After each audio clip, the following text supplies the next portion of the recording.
बोया पेड़ बबूल का तो आम कहाँ से होए, जैसी करनी वैसी भरनी। चाहे कितनी भी सतर्कता कर लो, लेकिन बुरे कर्म का प्रभाव तो बुरा ही होता है। जैसा आप बुरा काम करोगे लौट कर वापस ये ऐसा ही होता है। तो कुछ ऐसा ही हो गया हमारे गौतम जी के साथ। यहाँ पे गौतम मिले हैं एक भिखारी के रूप में।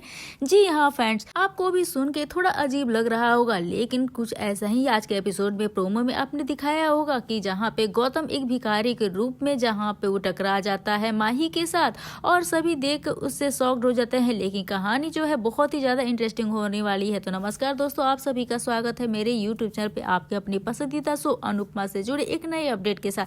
आप हमारे चैनल पर तो पहले जल्दी से जल्दी हमारे चैनल को सब्सक्राइब कर ले। तो दोस्तों आज के एपिसोड की बात करें तो जहाँ पे आप देखेंगे प्रकाश तात्या को बताता है कि मेरा सारा पैसा बिजनेस से आता है, जो कि सोनू राठौर के बाप की वजह से चलता है और इसीलिए सोनू को कुछ नहीं होना चाहिए।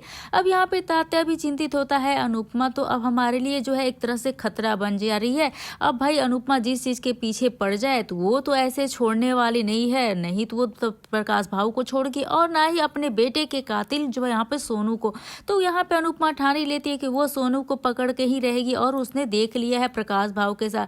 तो अब यहाँ पे प्रकाश भाऊ कहता है कि हमारे सामने क्या ही कर लेगी, लेकिन तात्या पलट कर कहता है अगर गाँव वाले खिलाफ हो गए तो क्या होगा। अब प्रकाश भाऊ जो है उसका अहंकार बोलता है कि वो तो मुझे भगवान मानते हैं। अब कुछ ऐसे भी इंसान हैं जैसे तो कुछ समझ तो है नहीं है, लेकिन अपने अहंकार के चलते वो अपने आप को गांव का भगवान समझता है।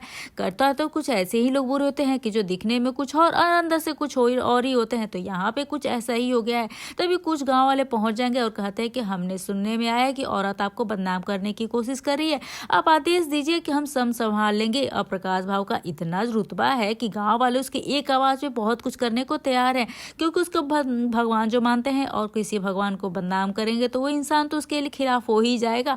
अब यहाँ पे जब तक मेरे गांव मेरे साथ है तो मुझे किसी चीज का डर नहीं है। इसी बीच वहाँ पे सरिता और भारती वहाँ आती हैं प्रकाश भाव से मिलने के लिए, लेकिन प्रकाश भाव थोड़ा हैरान होता है। गांव वाले सरिता को डांटते हैं कि अनुपमा को प्रकाश भाव के खिलाफ नहीं बोलना चाहिए था, वरना अब हम बर्दाश्त नहीं करने वाले हैं। तात्या जो है सरिता से कहता है तुम यहाँ पर क्यों आई हो सरिता। तो कहती है कि मुझे भाव से जरूरी बात जो करनी है। अब तात्या तो वहाँ पे मना कर देता है सरिता को, लेकिन सरिता को है प्रकाश भाव आने की इजाजत देता है। तो दूसरी तरफ हम देखेंगे कि कहानी में एक और भी ट्विस्ट आ गया है।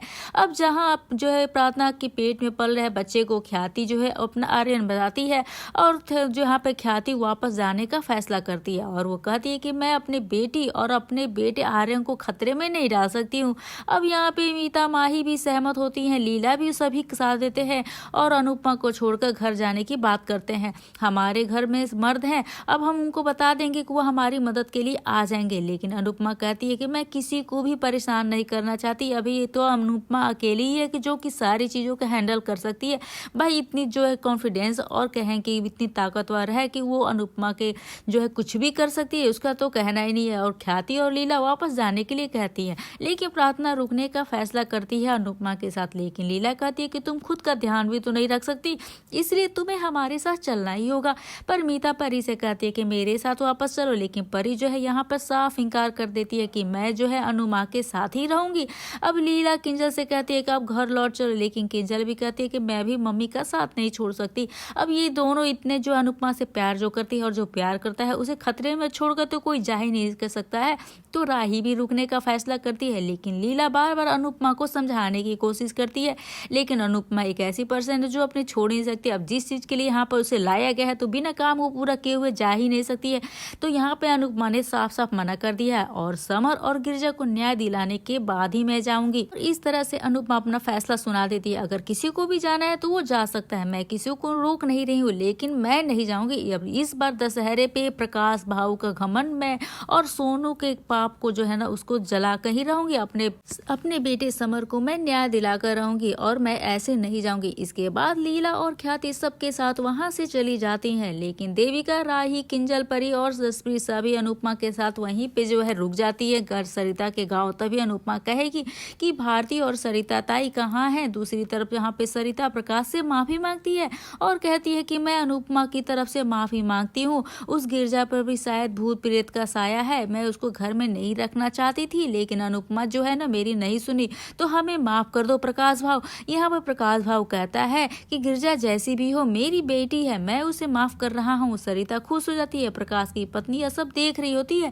तो सरिता कहती है कि हम वापस जा रहे हैं, लेकिन जाने से पहले मुझे आपकी मदद चाहिए। तो प्रकाश कहता है कि तुम्हें जो मांगना है मांग लो। सरिता कहती है भारती, पहले यह एकदम अच्छे से चलती थी, लेकिन एक्सीडेंट होने के बाद यह चल नहीं सकती, आप चमत्कार करके इसे वापस अपने पैरों पे खड़ा कर दो। प्रकाश भारती को जो है गंदी नजरों से घूरता है, क्योंकि वो जिस प्रकार का पर्सन है तो वहाँ पे कुछ ऐसे ही दिखाया गया है, लेकिन उसकी नज़र जो है फिर से भारती पे भी पड़ जाती है।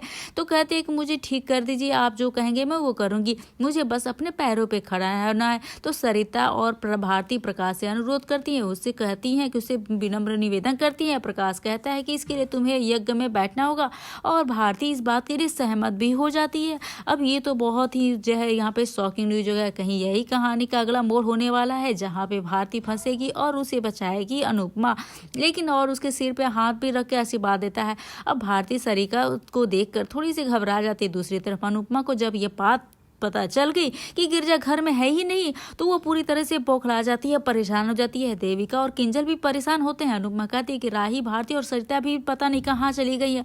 तो उसी भी वहाँ पे किंजल कहे कि शायद जो है राही उन्हें ढूंढने गई होगी। तभी जसप्रीत आती है, तो अनुपमा पूछती है कि तुम कहाँ गई थी। जसप्रीत कहती है कि मैं सामान लेने बाजार गई थी। अनुपमा उसे डांटती है कि इसे अकेले नहीं जाना चाहिए था बाजार। देविका कहती है हमें पुलिस के पास गिरजा के मिसिंग होने की रिपोर्ट लिखवानी चाहिए, लेकिन अनुपमा कहती है गाँव वालों की नजर जो है गिरजा पे जिंदा ही नहीं है, हम पुलिस के पास नहीं जा सकते हैं। देविका जो है अनुपमा के साथ गिरजा को ढूंढने का फैसला करती है। दूसरी तरफ भारती और सरिता राही को बताती हैं कि उन्होंने प्रकाश के सामने बहुत अच्छी एक्टिंग की। अब यहाँ पे राही जो है भारती को धन्यवाद करती है और कहती है कि अगर तुम्हें इस प्लान में डर लग रहा हो तो तुम पीछे हट सकती हो, लेकिन क्या राही का प्लान ये सक्सेस हो पाएगा? क्या ये राही ने जो किया है तो क्या वो सही कदम उठाया है बिना अनुपमा को बताए? आप क्या कहना चाहेंगे दोस्तों, कमेंट सेक्शन में जरूर से बताइएगा। तो वहीं पर आप देखेंगे अनुपमा यहाँ पे जाती है और कहती है कि मेरी बारी है। अब राही कहती है कि मम्मी को इस प्लान के बारे में कुछ पता ही नहीं चलना चाहिए, अब मुझे इस प्लान पर पूरा भरोसा है, हमें बस प्रकाश और सोनू के खिलाफ जो है सबूत जुटाना है। अब राही तो अलग से प्लान बना ही चुकी है। अब सरिता कहते कि यह इतना आसान नहीं होगा, हमें अनुपमा को बता देना चाहिए। राही जो है पूरी तरह से वहां पर मना कर देती है सरिता को और कहती है कि आज की रात जो है ना प्रकाश भाव और सोनी के लिए बहुत ही खतरनाक रात होने वाली है, क्योंकि उनके जो है पापों का अंत होने वाला है। दूसरी तरफ अनुपमा और देविका गिरजा को ढूंढ रही होती है।